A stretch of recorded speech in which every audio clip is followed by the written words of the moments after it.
Now let's take a look at integer division.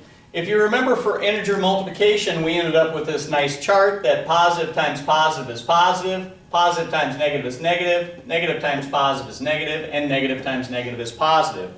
Well, integer division is going to be very similar, except instead of multiplying, we'll just divide. So, very similarly, positive divided by positive is positive, positive divided by negative is negative, negative divided by positive is negative, and negative divided by negative is positive. So, remember, division is repeated subtraction, where multiplication was repeated addition. Okay? So, once again, if I have, for example, negative 8 divided by 4, that's going to be a negative 2, because negative divided by positive is negative, 8 divided by 4 is 2.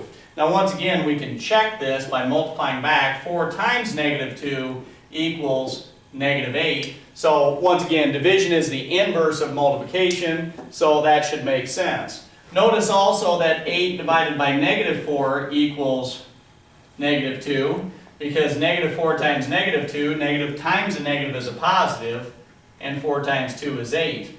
And once again, it doesn't matter if the minus sign is on top, on bottom, or out front. If I want the opposite of 8/4, and so I pull that minus sign out front, that's going to be the opposite of 2. So once again, if you see one minus sign, it doesn't matter if it's on top, on bottom of the fraction, or out in front. It will be negative in that aspect. So let's look at a couple of theorems that we have for integers and how we might use them. We can apply this into the algebra setting. So here's one theorem. If we let x, y, and n all be integers, we can say that if x is less than y, which means x lies to the left of y on the number line, then x plus n is going to be less than y plus n. Okay, let's look at an example of this. We know that 2 is less than 4, and I'm going to let n be the number 3. Then that will imply that 2 plus 3 is going to be less than 4 plus 3, which is pretty obvious that 5 is still going to be less than 7. So if you add the same thing to both sides of an inequality, the inequality will hold or stay the same. So once again, we could have some other ones here. If x is greater than y, then x plus n is going to be greater than y plus n. You could also do similar things for less than or equal and greater than or equal. The inequality will hold, or in other words, stay the same, no matter what integer you would add to both sides. Similarly, we have another theorem. If x is less than y and n is positive, so n is a positive integer, then when you multiply both sides by that positive integer, x times n, the inequality will hold or stay the same. X times n will be less than y times n, so this inequality stays the same. So let's look at an example of this. We know that 2 is less than 4. If I multiply both sides by 3, which is positive, then I should have that 2 times 3 will stay less than 4 times 3. And of course, that is the case because 6 is still going to be less than 12.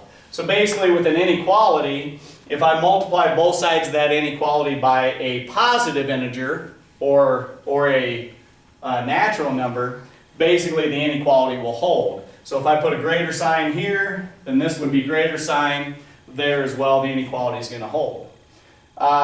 Very similarly, we can also say that x divided by n will stay less than y divided by n if n is positive.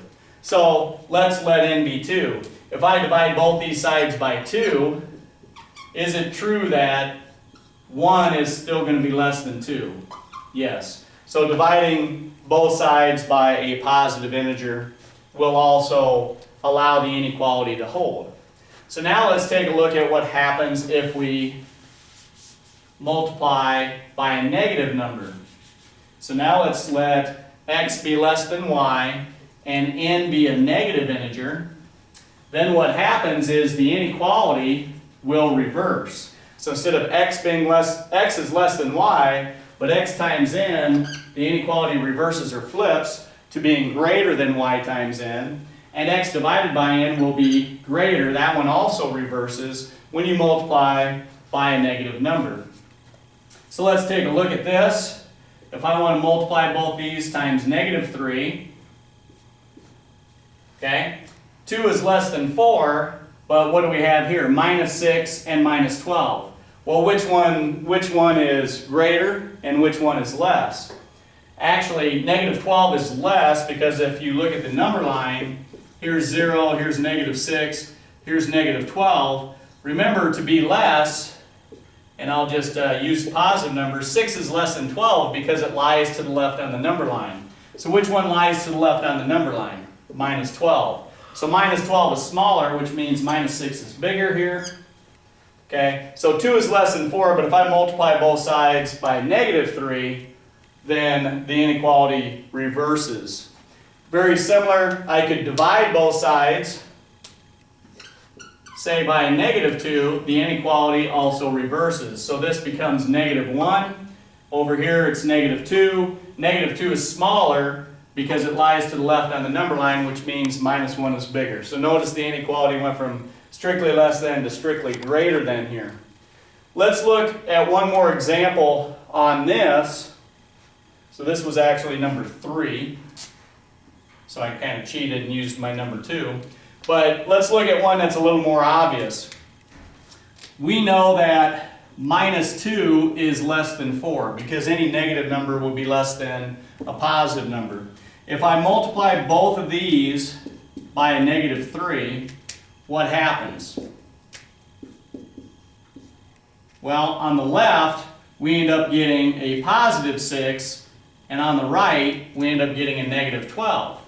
Well, basically, we know that positive numbers are greater than negative numbers, so what happens is this will flip or reverse and become greater than. So there's a little more obvious example. When we multiply or divide by a negative number, the inequality will reverse.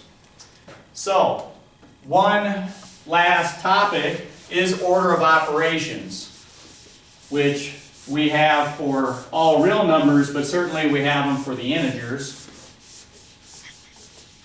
By the way, we talked about closure, some properties of division. Do we have closure for division? Integers are not closed under division. Why not?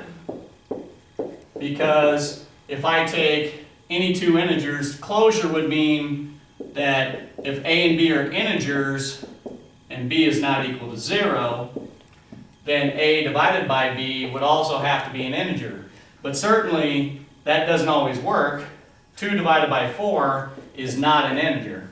Okay, so that is 1/2, and that's why we need the rational number world. I'll let you learn about the rational numbers and the real numbers and the irrational numbers in your next course. So, some properties that we do have order of operations that we need to follow.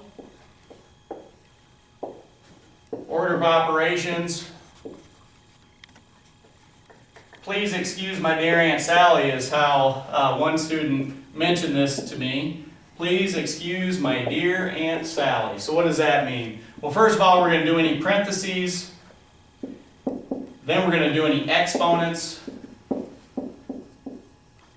Then we're going to multiply and divide. Multiplication and division is actually equal strength. And then we're going to do any addition and subtraction. Last but not least, addition and subtraction is also equal strength. So if we have more than one thing of equal strength, we're going to go left to right. So let's just look at a quick example. Throw some integers in here. Well, what if I have minus 3 plus 2 to the 50th power minus 4 squared plus negative 8. Okay? What we have is we have parentheses, we have exponents. I better throw some multiplication in here. So how about minus 8 times 3? Alright, so we've got a little bit of each step. first thing I gotta do is I gotta do parentheses first. So parentheses minus 3 plus 2 is gonna be minus 1. So this becomes minus 1 to the 50th power. And then the rest is still there, minus 4 squared plus negative 8 times 3. Okay?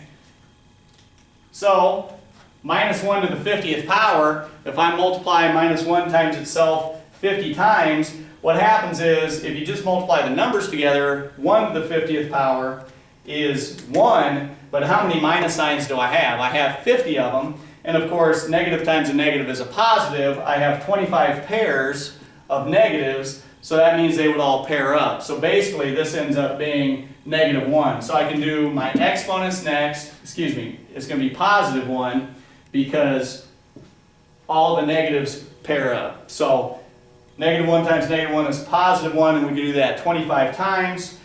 And then I go left to right. So the next exponent, 4 squared. So the minus will still be there, but 4 squared is 16. And then plus negative 8 times 3.